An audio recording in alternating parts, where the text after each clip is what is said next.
Hey, what is up guys, it is BFan here, and today what we're going to be looking at is the new weapon and character banners that are coming up in just 2 days from recording this, the Tartaglia and Skyward Harp banners. We're going to be looking at the viability of each character, each weapon, and deciding whether you should wish or skip. As always everyone, make sure to leave a like, comment, subscribe, all that good stuff, and let's get right into it. So first question, when is this banner even coming? Well, right now, it is the 6th of April. Unless Armageddon happens, we're not going to change that, so set your sights on the 6th. First, let's just look at the banner itself. First impressions, I love everything on this banner. Very big fan of Barbara, Fischl, and Child. We're going to have to do some testing, obviously, to see how viable Rosaria is in team comps, but I do believe that, and I'll talk about this a little bit later, that Rosaria will be very good. So next I'm going to look at each of these characters and see their viability. If you get constellations for them, will they be good? And see if they really are worth getting. So let's go ahead and look at Fischl. Now Fischl, for the longest time, was my main damage dealer, around AR 20 to 25.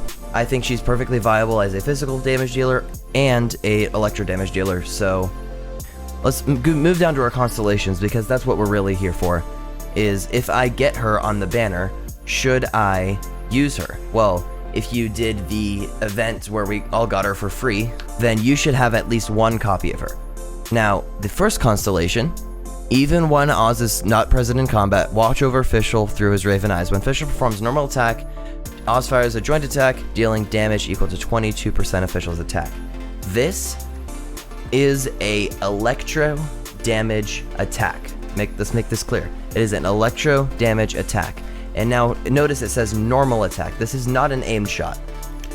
This is only a viable constellation if you want to build her as a physical damage dealer. Now, not saying that's bad. She can do some really good physical damage. If you have her at C1 and you get a C2, when her Q is used, or her E is used, I'm sorry, it deals an additional 200% attack as damage, and its AoE is increased by 50%.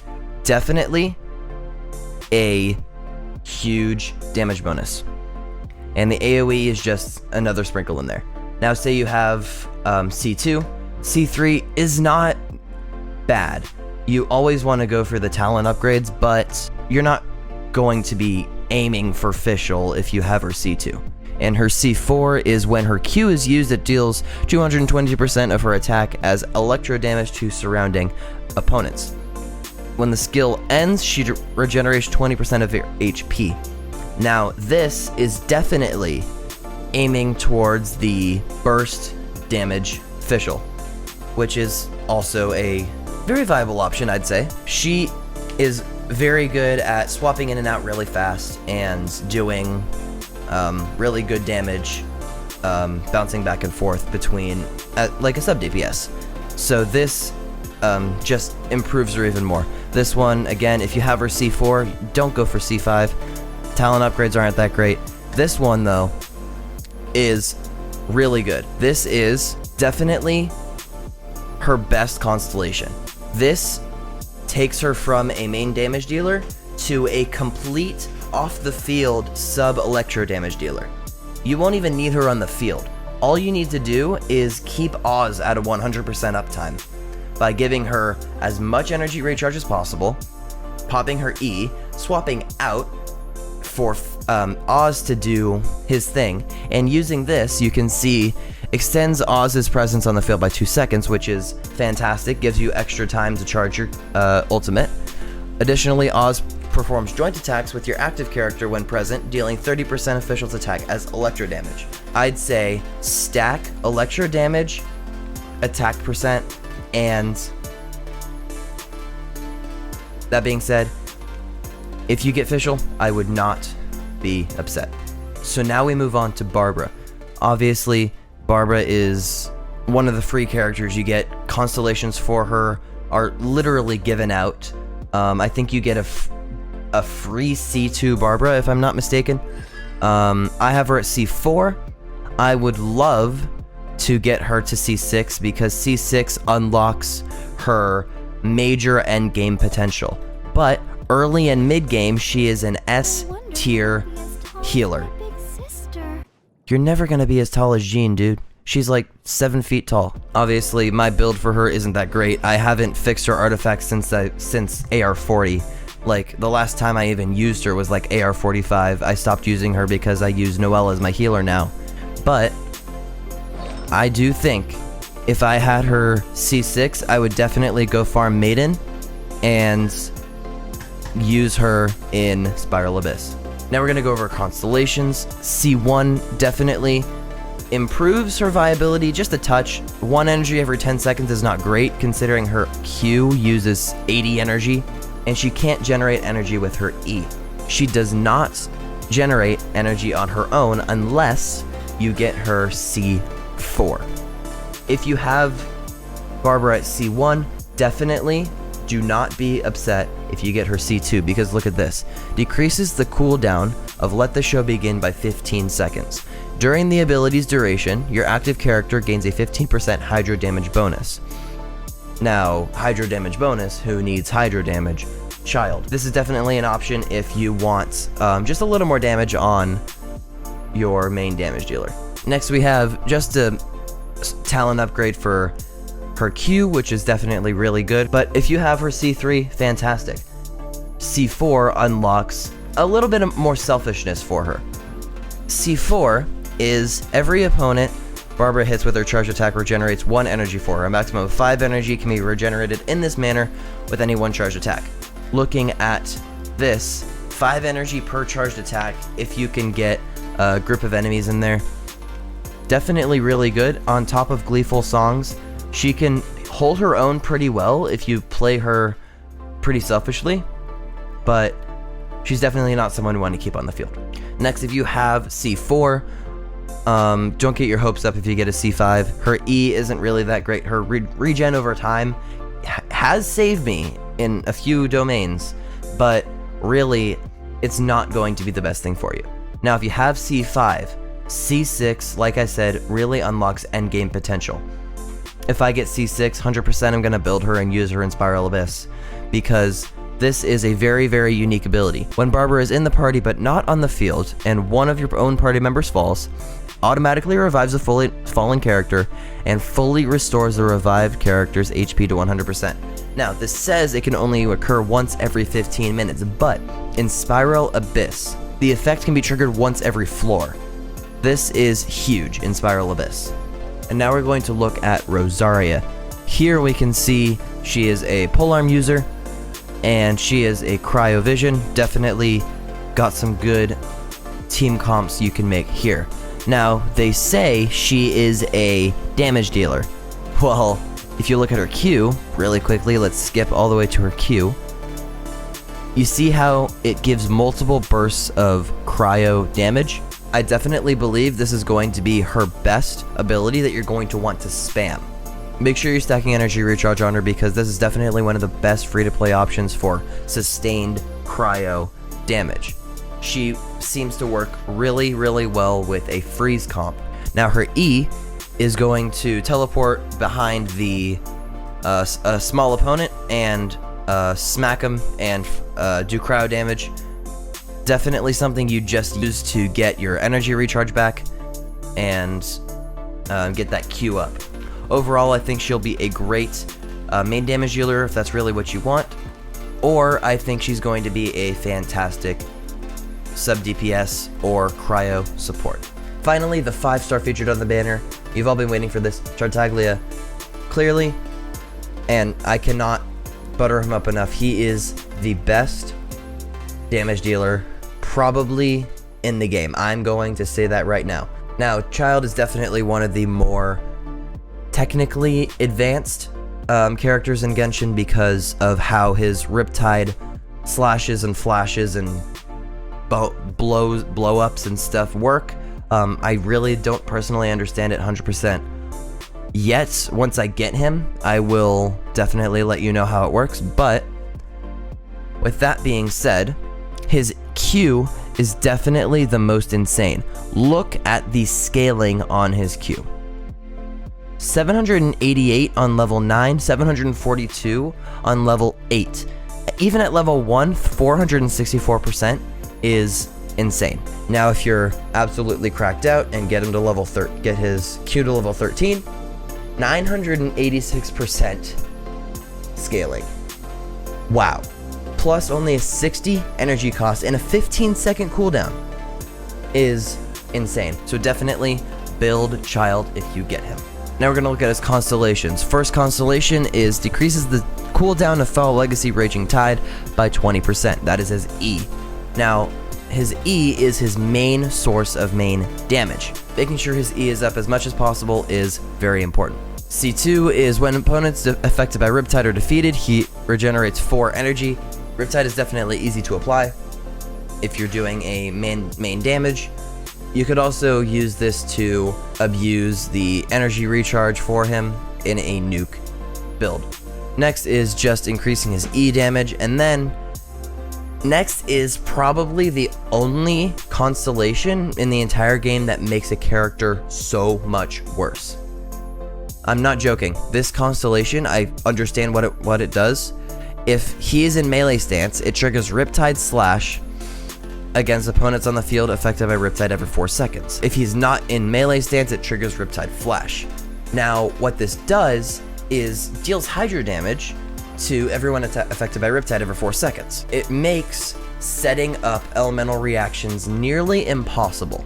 What that means is if you get anyone affected by his Riptide effect, they will take Hydro damage every 4 seconds. Unavoidable if you have this constellation.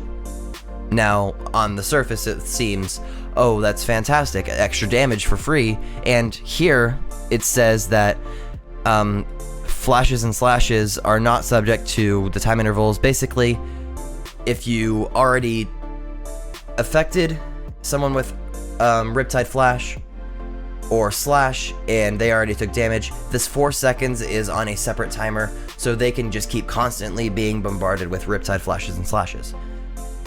Now, this is very, very bad, to be honest with you, in the end game. Setting up elemental reactions for Vaporize is really crucial for Child, and not being able to do that with C4 is definitely very unfortunate. Now, his C6 kind of makes up for it, because his C6 makes him a incredibly selfish damage dealer. He doesn't need a sub DPS if you have C6. When his Q is cast while he's in melee stance, the cooldown of his E is reset, making him not really need a sub DPS. If you get his energy recharge high enough, you can keep spamming his Q, and his E will be all the way up, all the time. If you get anything more than C4, which if you're doing that, you're either a whale, or you're just incredibly lucky and got Child 4 times in one pull. If you get C4, don't put it in. Just like if you get a C6 Bennett, don't put it in, because C6 Bennett is arguably a downgrade. I honestly think it's an upgrade, because I only ever use him in D-Luke with D-Luke, so it makes D-Luke fantastic. But beside all that, definitely do not put in your Child C4. So the moral of the story is, if you have the Primo Gems, please, please, please spend them on the Child banner. If you have any Constellation Fischl, it is God tier. If you have any Constellation Barbara, God tier. If you want Rosaria, God tier. If you want Child, dare I say, God of God tier. Okay? He will literally delete the game for you. And finally, we're going to look at the weapon banner right here. This is the boosted drop rates for Skyward Harp, Lost Prayer, Ally Hunter, and this is Favonius Sword, Lance, Sacrificial Greatsword, and Favonius Codex. Let's look at them. Now, I love Sacrificial Greatsword. Personally, I use it on my Beto because it gives me the energy recharge I need to make Beto's energy recharge high, because unfortunately, she has an freaking 80 energy cost for her Q, which is unfortunate, but for her weapon, I use Sacrificial Greatsword. Gives me energy recharge, really good base attack at level 80, 500 is really good, and the Sacrificial set is all really, really good. being able to reset your E every 26 seconds, 50% chance, is you get it a lot more often than you think. This is only Refinement Rank 2 though. I'm sure as I wish on the Skyward Harp banner, I'm going to get more refinements of this. Next we have the Favonius Lance. Now the Favonius set is really an interesting set if you really want to spam Qs. I definitely do recommend a Favonius weapon if you are struggling with your energy recharge, because if we go to Honey Impact, the energy recharge you get at a level 80 plus, which is Ascension 6, is almost 30%. It'll be 30% if you end up getting it to level 90, but 500 base attack at level 80 is really, really good. This goes the same for Favonius Codex. Same thing, same deal, but the energy recharge base is higher on the Catalyst. Let's look at that. Now the energy recharge will end up getting up to 41% on the Favonius Codex. So if you really, really want it, I would not hesitate to build it, especially on a Sucrose is definitely really good for this if you want to keep her Q up, and she will be critting all the time if you stack crit rate on her. This is also really good for Mona if you want to keep her Q up, and just think of any sub DPS or support that you want to keep their Q up for. And finally we have the Favonius Sword. Now you can already see such high energy recharge on just level 1. Look at that, 50% at just level 70 and 55.9 at level 80 with a 401 base attack. Now, of course, the 401 at level 80 is absolutely disgustingly bad, but look at what you're getting, 50% energy recharge. Now, again, if you want to spam those Qs, I definitely recommend this for Kaya. Kaya, with just keeping his Q up and running, is 100% going to love this sword. Same thing with Jean, if you really want to keep her Q up for those heals and that burst damage, this is going to be fantastic. And even if you really want to keep like MC or main character up, make sure you keep this weapon on your radar. Build it if you really need it for any person. Make sure you build it if you need it. And the final 4-star weapon on this banner is the Alley Hunter. This is the brand new weapon that came out in 1.4, the bow version of the Alley Flash. This is a very good weapon, I say. While the character equipped with this weapon is in the party but not on the field, their damage increases by 2% every second up to a max of 20%. When the character is on the field for more than 4 seconds, the damage buff decreases by 4% until it reaches 0. Now, this is definitely going to be a very good weapon for Fischl. Now, she is off the field 99% of the time, with their damage increasing 2%, and this is damage, not attack. Let's make this very clear.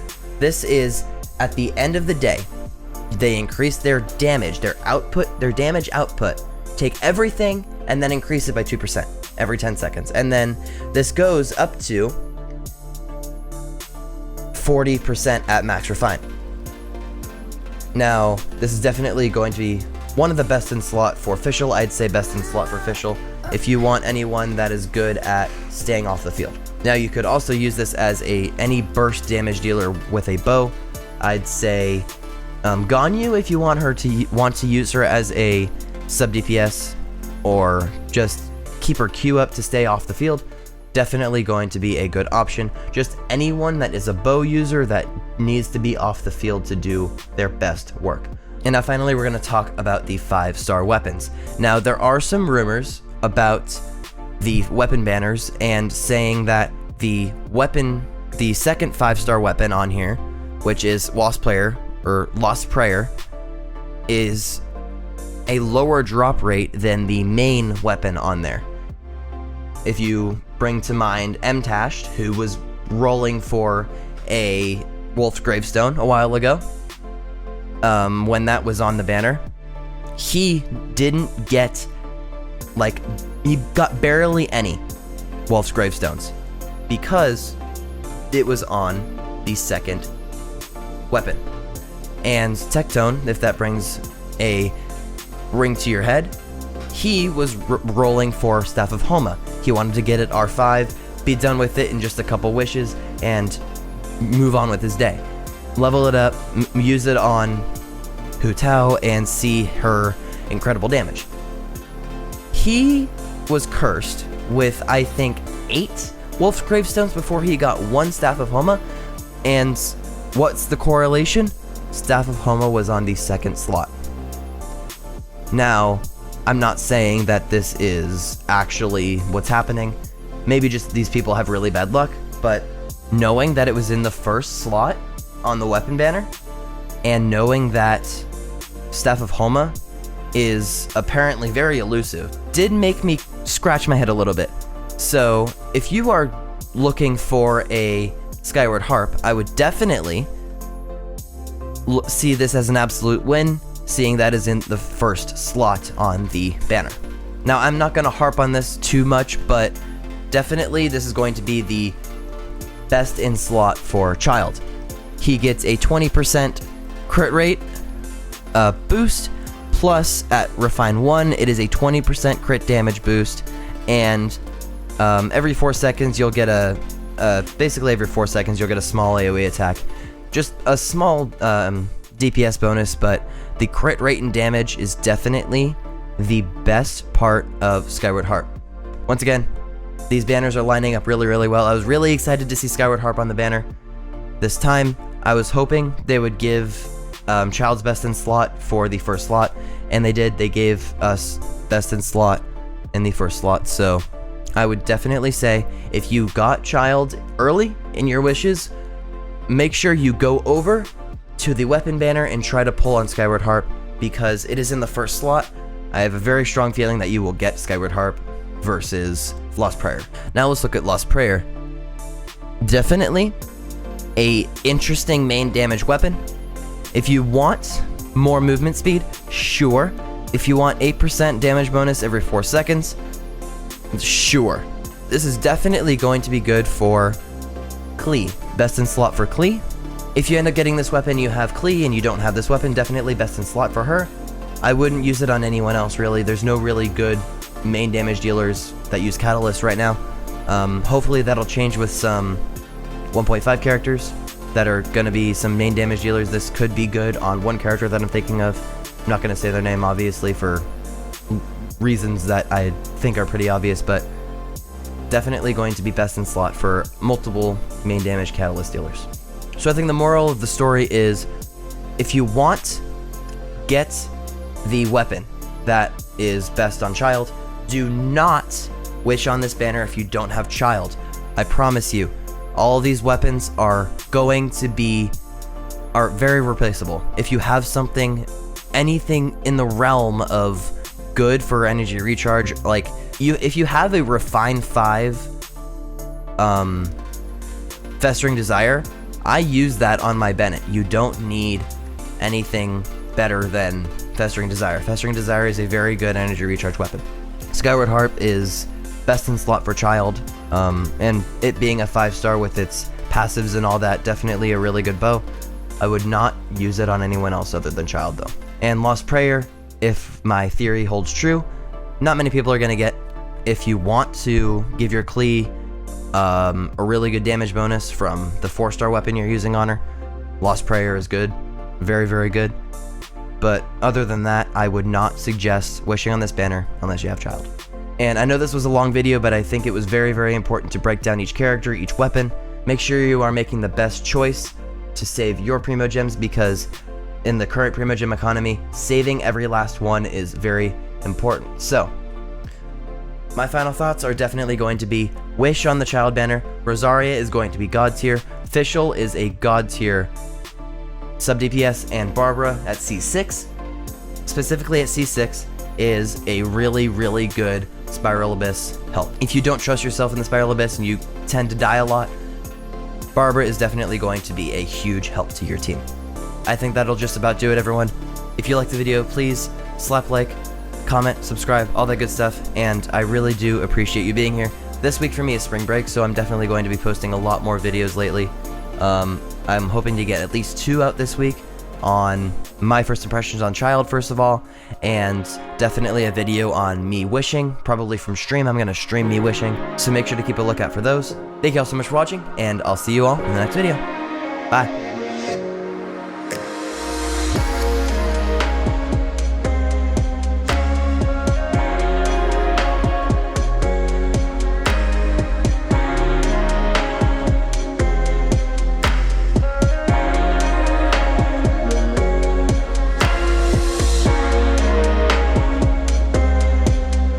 think that'll be good. 55 minutes of footage that I gotta edit out. Ah.